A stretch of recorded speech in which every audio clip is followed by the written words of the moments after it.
I've been fascinated by what you've been saying, Richard. You know, I really much appreciate your pioneering work in this extraordinary field of ancient wisdom, which you do without, so to speak, unfounded speculation, but with some attention to the actual concrete practicalities of it. But I was reflecting just here about what comes to my mind listening to you is the Lord's Prayer. When it comes to that part, thy will be done on earth as it is in heaven, and how this always seemed to me to be an echo of ancient times. This is what they were trying to do, to bring what they saw was the higher world, the higher authorities, the great cosmos, bring it down into their own lives and realize it. So I think I'd like to ask you about the way in which these big cosmic entities and cosmic numbers became sort of made accessible to people, put into human terms. I can't really speak for everybody, but I believe that the relationship to the sky is an interesting one that you've mentioned, and I wonder, why should the sky be so important? We obviously think that everything is out there that's not here, but why? Right, yeah. Why should it be so? Why is it so important that all of that is out there and it has some structural property, and then we're in here? Well, we have lots of structure as well. So there is a sort of feeling that our structure is coming out of something beyond us. But it's not as if we are powerless. We obviously can do things. We're not sort of ordered around by cosmic forces, and so we're in this strange state of freedom, but also feeling that there must be some reason for our existence. And I believe that's one of the key ideas of Gurdjieff, that if we could just understand the sense and purpose of life on Earth, we would, in a sense, have a better understanding of how to be, or what should be done on Earth.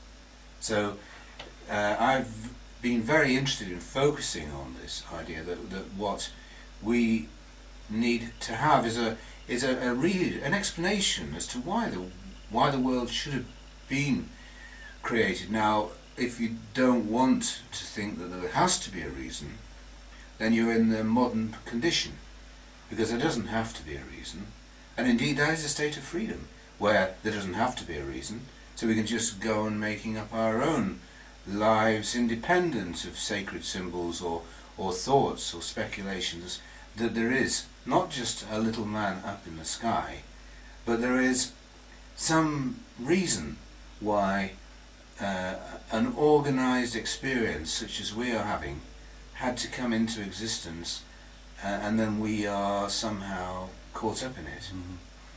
What you brought to mind now is almost immediately when you drew attention to the sky and the big picture and so on, and the Earth, I began thinking, what was the signification of the Earth and the immediate environment, which we take to be a material structure which constrains us, and is the world in which we make efforts, so to speak. It's the kind of denial for what we want to do, because we have to carry things and move and work with materials and all the rest of it. And as you know, in a lot of these traditions which have come down to us from the past, not only astronomical, but how these were reflected into the way households were built, houses were arranged, villages made, and there was all this incorporation.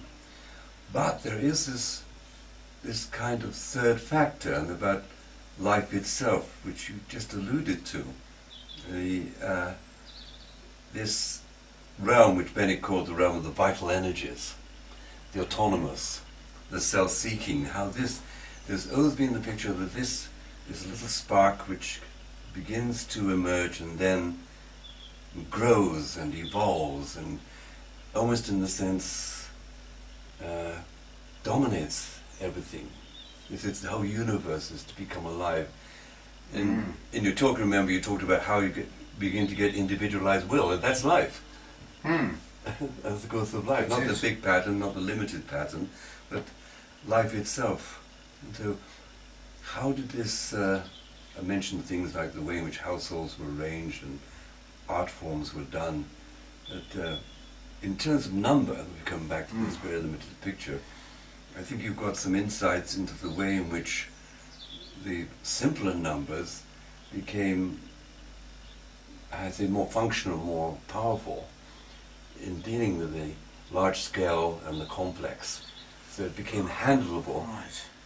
Well, the idea of number as a harmony, Yes. is the idea of harmony belongs in a sense to ratio. So ratio has continued along the story line,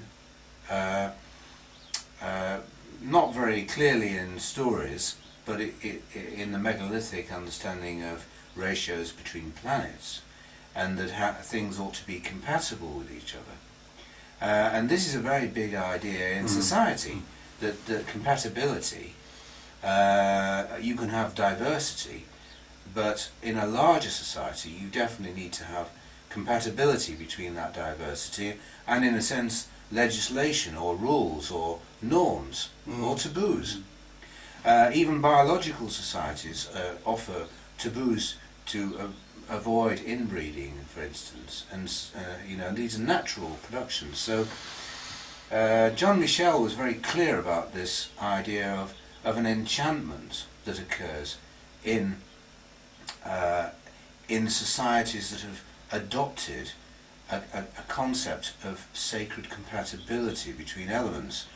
This to us can seem abnormal when poor people are supposed to be poor, like in a caste system, and some people are born to be aristocrats. But you can see that although we are queasy about those things, in fact our society is not different or any better. In fact, it's worse for not really comprehending compatibility as being a part of a divine order. Divine order based on number and people's proper roles in a society. So, Yeah. This you mentioned about, I think you mentioned proportion. I mentioned proportion, yes. I think this thing, we know the ordinary saying, everything in proportion. That kind of thing. But it gives you the notion of a scale between the very big and the very small, which means they can relate, and of course their relating is the source of even our word religion. Yes, to reconnect is what it means, and this reconnection is much clearer with societies who have this relationship with something beyond, and also if you have cosmology, then you are in a sense reconnecting with something. But the problem that we've got in our society in a sense is that the kind of reconnections we're making are with objects that are so far distant and with times so far distant that we've lost the middle ground, and there is no proportionate model for how we should, for instance, relate to the moon. We don't consider that we should relate to the moon or to Venus or to even the year. We have a 24/7 society, a 365, and lots of exciting use of these numbers to mean work, work, work, or round the clock.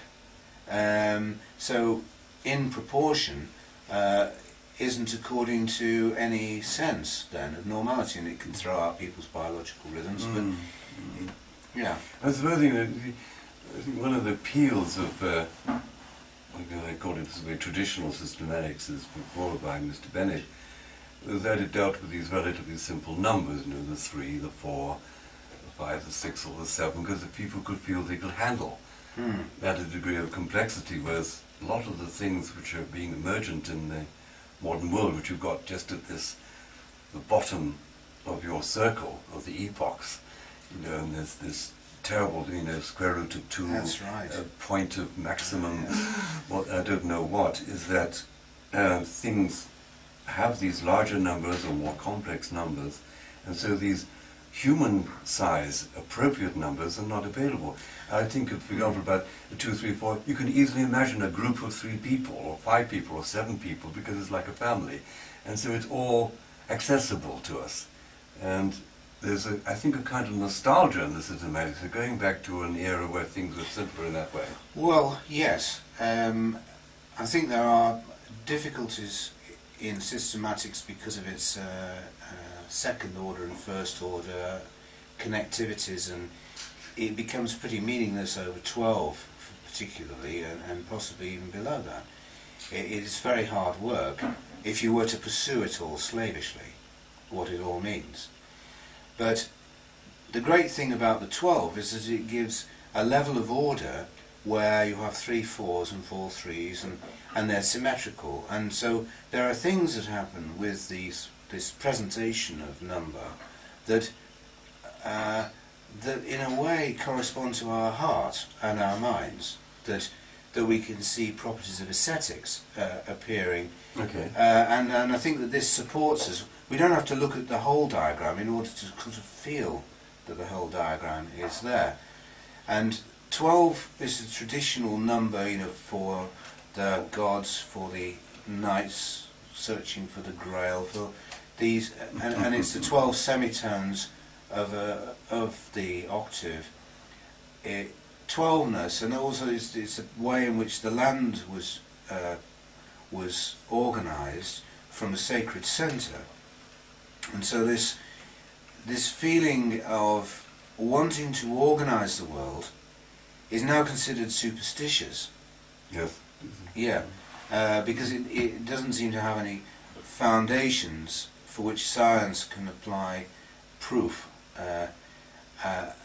And yet, perhaps it was even just a simple act of imagination. I think we haven't really talked about the role of imagination, because systems of enchantment and assent to a system could effectively create a magical harmony between the parts that is unexplored, because it doesn't belong in the absolutely material world. It belongs in at least a spirit sense, or in some spiritual sense. It is obviously a powerful archetype. We know that. 12, because we've got 12 everywhere. You know, or it's very popular. It's like we've got the 7 and the 3, you know, yes, to speak of another. And then we get 19 beyond that, which is 7 plus 12. There are lots of interrelations, but the most important thing is that works of the imagination cannot be part of modern materialistic science, apparently, because the brain theory cannot take what happens between thoughts. In fact, you'd even contest that the brain is really responsible for meaning, wouldn't you, Tony? Well, certainly, the brain, as it's described as an object, and it's in that language, when of course meaning is almost impossible to be derived, because you excluded it in the first place. You simply have a functional apparatus. But one thing, I want to go back to your point about, it was in your talk, not just immediately, about the structuring of will, which you said right at the beginning, and you picked up from Bennett about this, because going back to the simplicity of people and so on, and you can't really talk about, so to speak, 1.75321 acts of will, no, or anything, or even 20,000 acts of will, because there's something about an act of will which has a very powerful atomism in it, a kind of an atomism, a kind of simplicity in it, because otherwise we couldn't make it intelligible, which connects, in my mind, with the interesting work of a man you know very much more about than me, that's MacLean, and this MacLean, in his theories of harmony, which he said underlay all the various scriptures, and he ends up with the Quran, which reduces everything to one. Why does it do? Because it understands will, it's attuned to will, and wants to have only one will. So that was the drive of the monotheistic religions, to get to this one will, and it may be that it reached its limit and we're into a different phase now. Well, but in terms of uniqueness, it seemed like an awful burden to me that an active will should always be unique, because there didn't seem room in the world for everybody to have unique acts of will, going on, so to speak. But if you think that every situation is unique, then you can understand perhaps the uniqueness of each act of will. And it may be that through an act of will we are indeed expanding the world in terms of its meaning, and that is in a way the purpose of the sense and purpose of our existence and of life on earth, is that the creation will continue through these unique acts of will, and learning how to cooperate in that process could be relevant to the development of systematics. And to us as people. Well, indeed, it's not as if we're sacrificing ourselves to Baal, called systematics. This is not a false god. It is just an idea that a man called John Bennett has had. A very clever idea, but it needs a lot of work to come to, even where probably he stood with it. I think what comes to mind now is that, you see, maybe this world of number, which we reflect upon, which was in ancient times and so on, came from this dealing with this bigger universe that people began to be aware of. But when you get to something like systematics, it's as if, and this is the image that came to my mind, is something like Bennett, they're able to say, okay, let's start from here, from here and now, it's like this fresh field, not as an inheritor of all of this, but start from here. What's the first thing we do?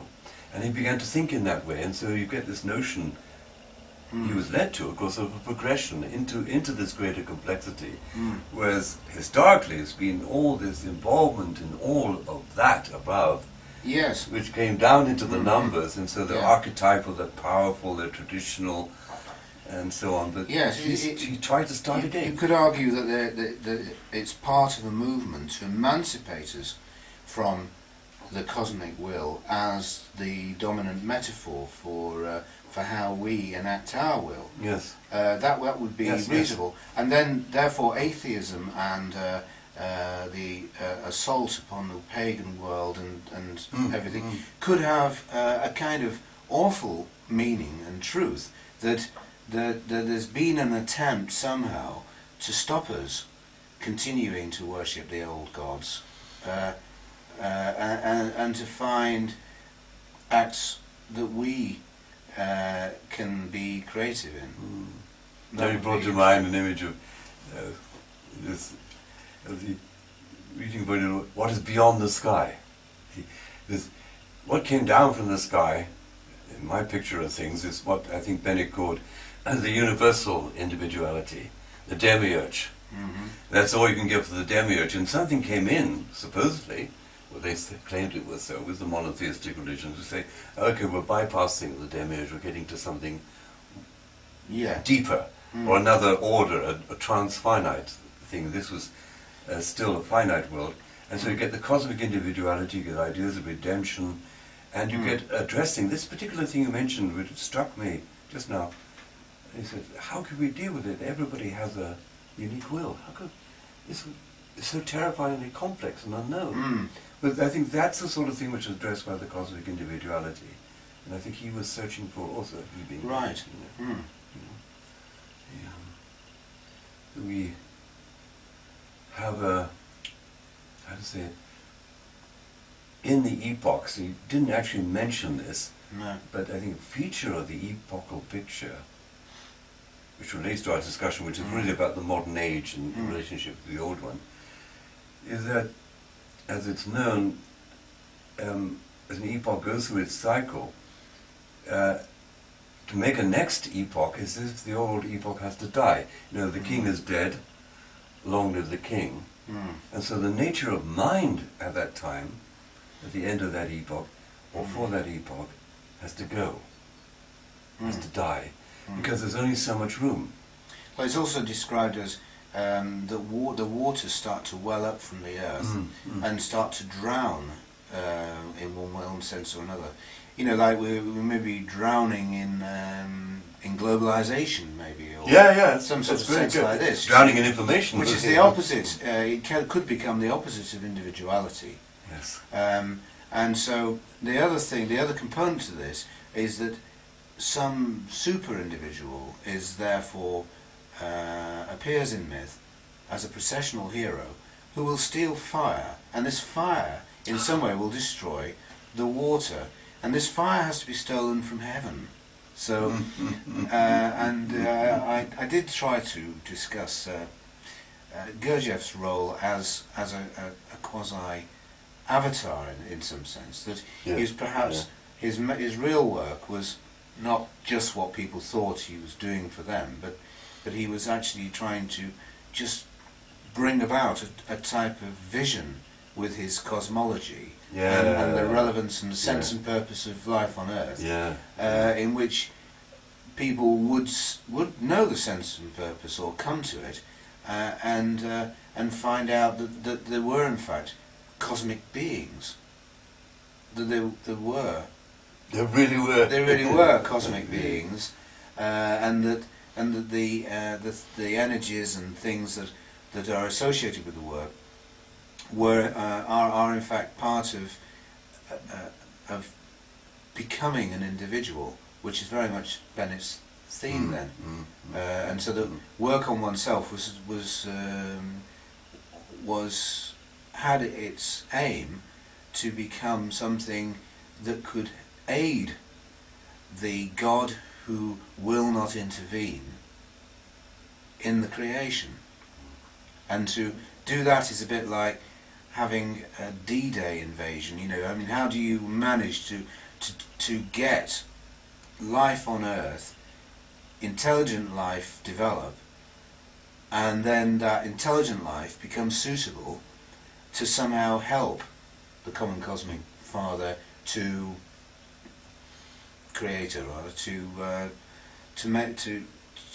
extend the world through acts of unique will. And apparently, according to Beelzebub's tales, God realized that the minute the moving creatures had arisen, he had a kind of cunning idea about this, that their movingness, because it was expressing a kind of will, that you could develop, and this development would produce the possibilities for... Yes, I like how he even talks about his unforeseeingness. Yes, you know, that's right. Oh my gosh, I can make use of this. Yeah, it's a beautiful, sort of strangely simplistic picture of the unforeseeingness, even from on high. They didn't realize what could happen, which is a testimony to his authenticity. Yes, it's not trying to do any... It's anarchic.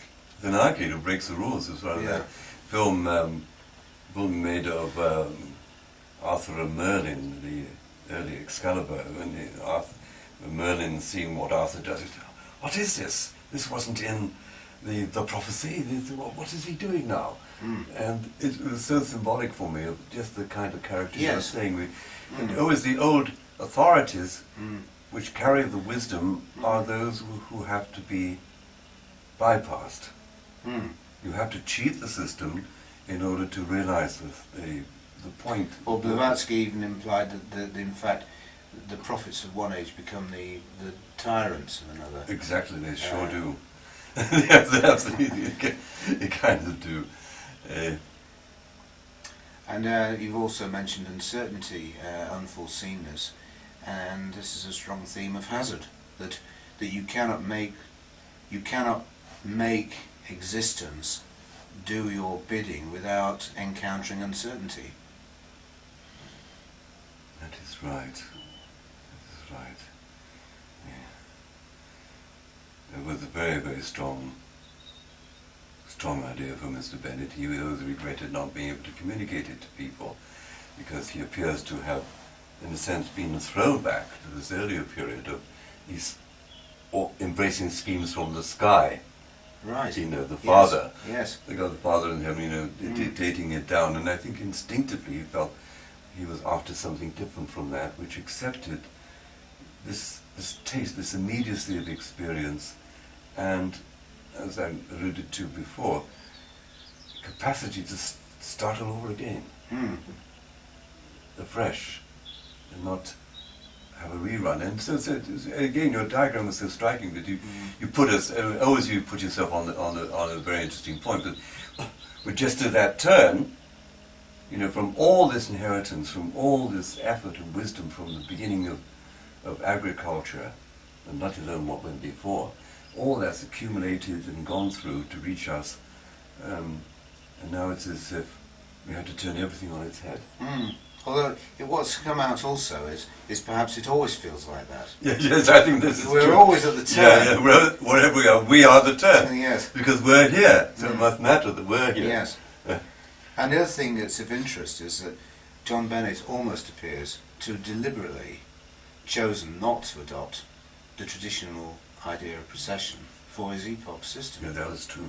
And there's strong evidence that perhaps this was because he didn't want for it to be a continuation of the familiar. You know, so people coming in would say, "Ah, yes, and there's this book about that, and there's this book." We wanted them to perhaps just think about it on the basis of the insights that he genuinely had about the Middle Anthropic period and the Hemiothendric period. Oh God. You know, when kings were gods, and now this period where men are great.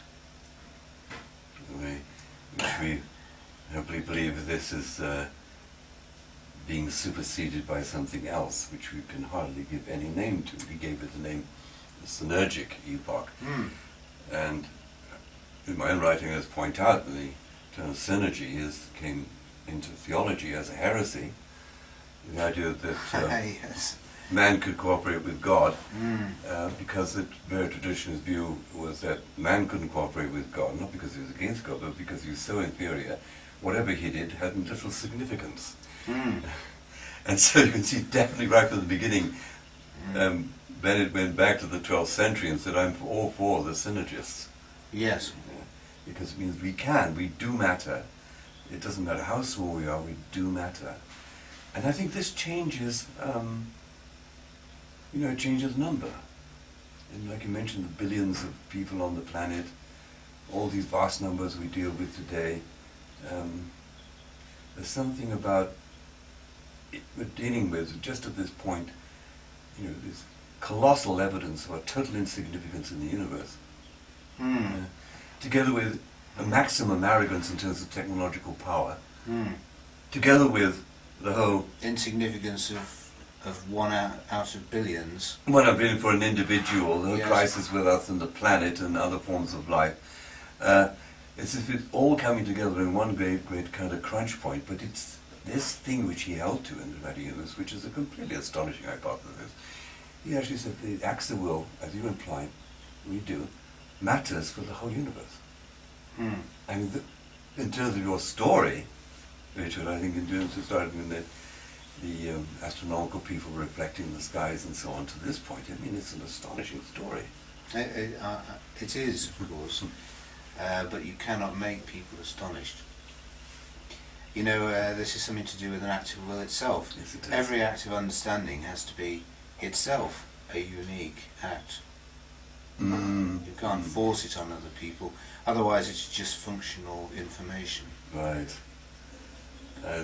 Well, my sort of 10 cents worth, for whatever the metaphor is, for it all, is that it's to do with the positive aspect of not knowing what's going to happen next. And in a sense, truly, very It's the best deeply. part of the universe. Isn't it? Yeah, it is actually. Yes. I think for the first time, on the planet, we can say, we really don't know what's going to happen next. No. So, stay tuned. Stay tuned. Okay. Good to see you, Richard. And you.